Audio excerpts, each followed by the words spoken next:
1:3, 3:5, 4:6, 5:7, 7:9 இவற்றுள் எது மிகச் சிறியதுன்னு கேட்டிருக்காங்க. எது சின்னது அப்படின்னு கேட்டிருக்காங்க. இப்படி இந்த மாடலில் கேட்டாங்க அப்படின்னா, இப்போ 1:3 அப்படிங்கிறதுக்கு பதிலாக 1+3 அப்படின்னு எடுத்துக்கோங்க. அப்புறம் 3+5ன்னு எடுத்துக்கோங்க. அப்புறம் 4+6ன்னு எடுத்துக்கோங்க. அப்புறம் 5+7ன்னு எடுத்துக்கோங்க. அப்புறம் 7+9ன்னு எடுத்துக்கோங்க.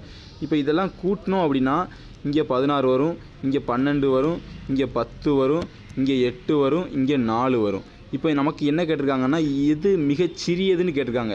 அப்போ இந்த கணக்கில் இருக்கிறதுலே எது மிகப்பெரியதோ அதுதான் மிகச்சிறியது. இப்போ எது மிகப்பெரியது? 16 மிகப்பெரியது. அப்போ இதுதான் மிகச்சிறிய நம்பர்.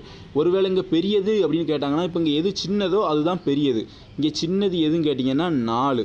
அப்போ இங்கே பெரியதுன்னு கேட்டிருந்தாங்கன்னா இப்போ 4க்குள்ளே 1:3 தான் ஆன்சர். இங்கே சின்னதுன்னு கேட்டதால் 7:9 தான் ஆன்சர்.